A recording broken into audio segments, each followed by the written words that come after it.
Hi, better late than never with the video. I wasn't sure what to talk about, and I got some posts and I got some stuff that I'll mention. Things that came up. The music you can hear in the background just now is the Blu-ray menu music for Paganini Horror, which I finally watched the other day. I think I may have shown this on video before. It's not very good, is it?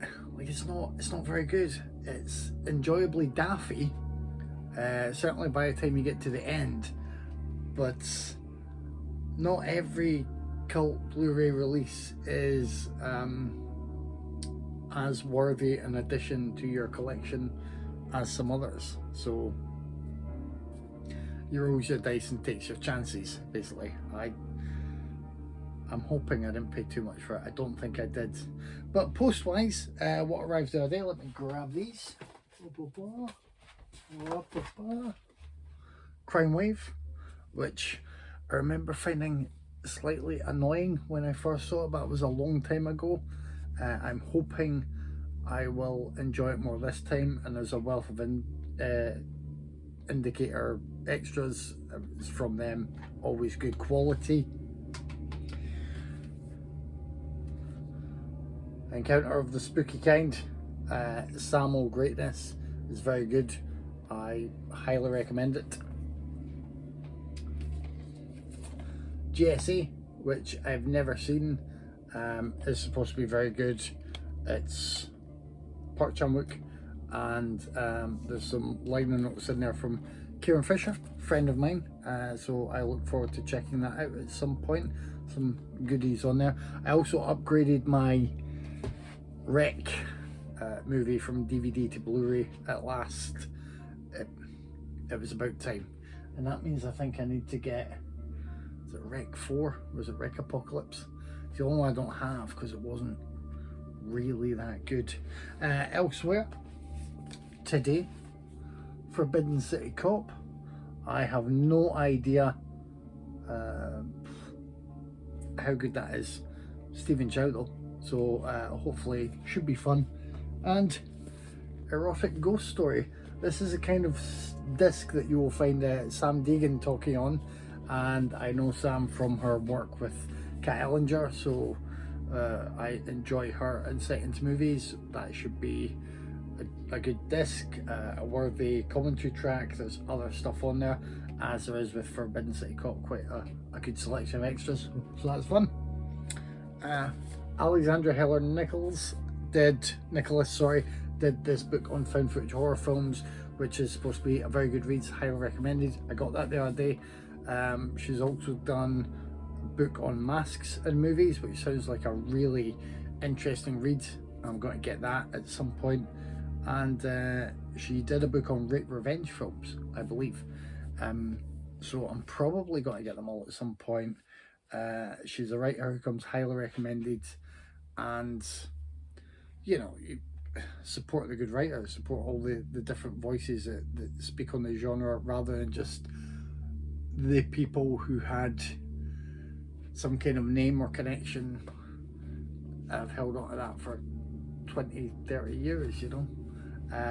I'm not on about people that are established and I like already. I'm on about people who've simply built themselves up with an online presence and don't really back that up necessarily with a wider perspective or the ability to step aside and also provide others with their kind of filter to look through, which is a different way of saying the different perspective thing, but I hope you know what I mean.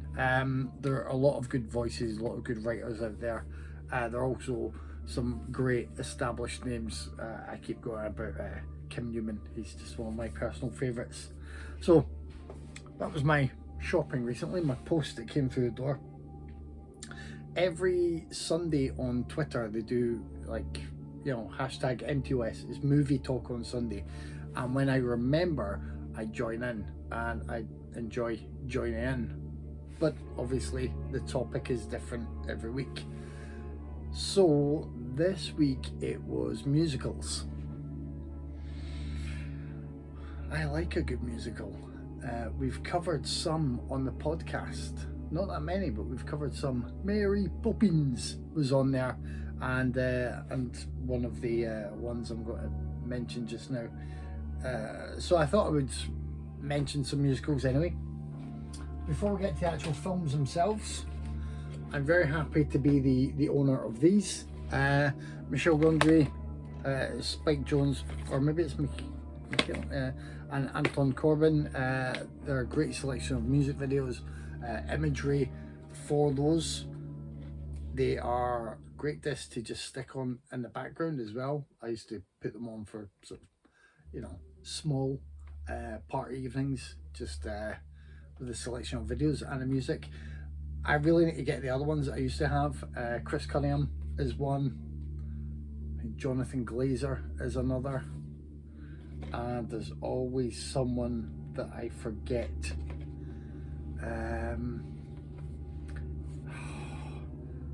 Or I think of that one. I think there may have been 6 in the series. There may have just been 5. I'll need to get them at some point. Anyway, they're very good though. Can be harder to find nowadays. If you do ever find them, or if they're at a charity shop, pick them up. But to the movies, let's start with the greatest musical movie of all time, which is Singing in the Rain, because it's Singing in the Rain. If you haven't seen Singing in the Rain, I urge you to do so. It's not only a fantastic musical, most of the songs are superb. A highlight being Singing in the Rain. There's obviously Make 'Em Laugh as well, Good Morning, Moses Supposes, just so many great tunes here. It's also very, very funny about the advent of talkies, so the studios moving to sound and overcoming the problems they have there. If you're not a fan of musicals or movies from this era, the third act may lose you slightly. It is a bit more stagey and kind of clunky compared to the flow that's been before there, but for me this is a perfect film, and it's one of those, if I show it to someone else, I hope they're going to at least really like it. I can understand if not everyone loves it, especially modern audiences, but you should. But at least if they really like it, this is the sort of film I wouldn't want to put on and turn around and someone say, well, that was crap. I don't want anyone to think Singing in the Rain is crap. So if you haven't seen it, please do so. Another one you should see at your earliest opportunity is Sing Street, which pretty much everyone who's seen it will tell you is one of the best feel-good films of the past however many years. The songs are wonderful. The way the narrative flows is just wonderful. It's a great musical movie. I mean, it is. It does count as a musical movie, and it is superb. So highly recommend that one. More established fare now. Everyone kind of knows The Greatest Showman, but I got to say I did really like it, and when I saw it and enjoyed it, I did sort of remember how difficult I think it is to have a musical that doesn't come from established material, in terms of, you get the Les Miserables, you get, God forbid, you get Cats, you get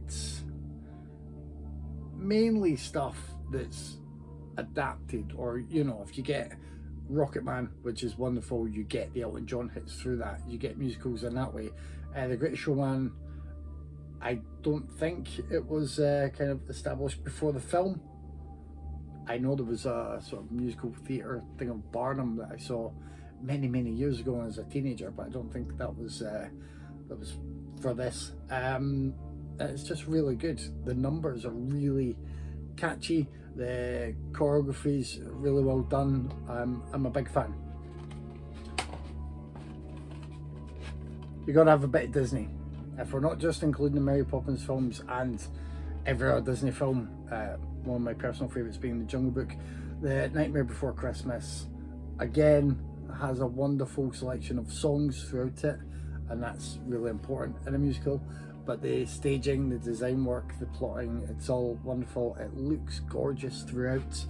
I think it edges ahead of The Corpse Bride, but I've not seen The Corpse Bride in quite a while, so that could be subject to change if they ever sort of vie for that top spot between them.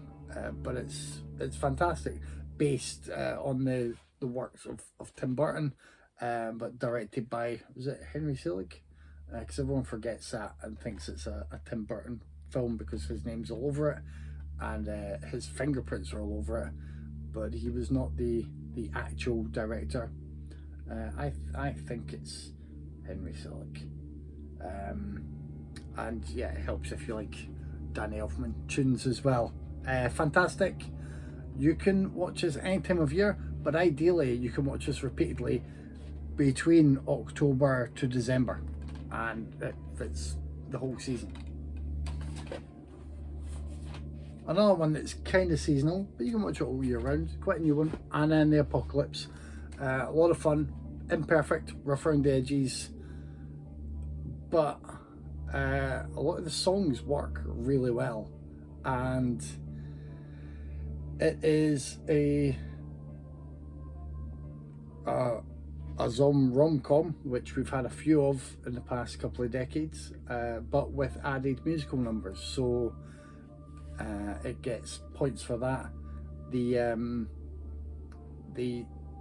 main cast do a great job, especially, I forget her name, the young woman who plays Anna, and it's, you know, set around Christmas time, so you get all the Christmas trimmings there, so you can have the excuse to watch that at Christmas time. It's a good one. The Moulin Rouge. This is the Red Curtain trilogy, obviously, but I have been a big fan of Moulin Rouge ever since I saw it, and I saw it after time spent working at Blockbuster, where we had to endure the kind of trailer disc tape playing Moulin Rouge constantly. I mean constantly. It was almost painful at one point. Finally saw the movie. It's a bedazzling gem of a film. I think it mixes the tracks really well, the old with the new. I think Ewan McGregor and Nicole Kidman are wonderful in there, and everybody else in the supporting cast is also really good, especially Jim Broadbent. Jim Broadbent is a lot of fun in Moulin Rouge, and you know, it's easy to forget sometimes, I think, how good Jim Broadbent pretty much always is. So Moulin Rouge. But if you ever see this anywhere, you've also got Strictly Ballroom and of course Romeo and Juliet in there. It's a nice little set. I will not be made to feel ashamed. Which is why I also have both Grease movies. We covered Grease 2 in the podcast. I still like it. Maxwell Caulfield is a cool rider. Grease is fun. If anything, it's maybe just a bit kind of too well known to some people. Like, some people watch Grease all the time because they know it so well and get along with it, and that's what happens with your favourite films. But other people who don't necessarily love it may tune in and remember the hits, but then kind of just work through the rest, and that's it. And you know how it's playing out. You're waiting for the big final number. Grease 2 is lesser known and lesser appreciated, you know, for good reason, a little bit, but Maxwell Caulfield is in it. Michelle Pfeiffer is fun in it. It has some fun songs. I will not stop flying a small flag for Grease 2. I will leave that light on in the window for Grease 2 to always find its way home to me. I think it's good fun. You should all watch it. Now, popping those up there. The last thing I'm going to mention is like weirdly musical, but not a musical movie.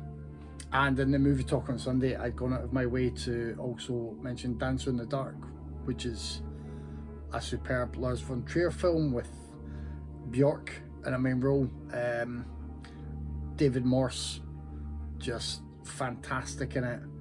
It's kind of heart-wrenching as well. I would recommend that, but not if you're after smiles and giggles.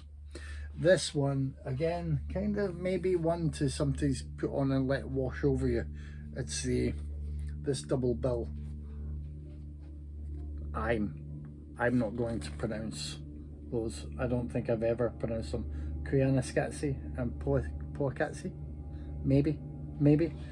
If you want to correct me on that, be my guest. I'll forget that correction the next time I go to pick these films. But the images are quite beautiful sometimes. The music from Philip Glass throughout both of these is wonderful. Some of it is familiar. I can't remember if he did this first. I think he did the music for this first and used pieces in some other works, or when he was doing the music for this, he used pieces from some other works. I can't remember which way around that was, but you will, if you're familiar with the work of Philip Glass, you will recognize some of the musical themes that play throughout these, and they're still wonderful to hear. I mean, get that through a good sound system, enjoy the visuals, enjoy the music. Not a musical movie, but very much a musical experience. Careful. Which is the same I could have said about Pop Monterey Festival or the Woodstocks that I have. There's a variety of things I was going to go for. I tried to offer up some of the familiar with the lesser known or lesser celebrated, and I mean, I could have done stuff like there's Stage Fright, that's crazy slasher musical, but I wasn't a big fan of that. I do like Repo, the genetic opera, so that was good. But then you have these ideas and your mind just goes blank as soon as you hit record. So there is that. Sorry about that. I hope you maybe had some ideas there. If you want cheered up with some musical numbers recently, and we can still do with being cheered up now and again. And also, if you're on Twitter, we're there as @Raiders of the Pod. I'm there at Soul Tired Popcorn. And on Sunday, join in with the hashtag MTOS.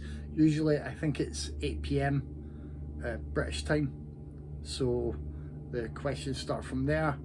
If you are like me and use TweetDeck, you can have that hashtag and keep a column aside and do it that way. I've rambled enough. Paganini Horror has played his music enough. I better go before I'm chased by the spirit of some vengeful dead composer.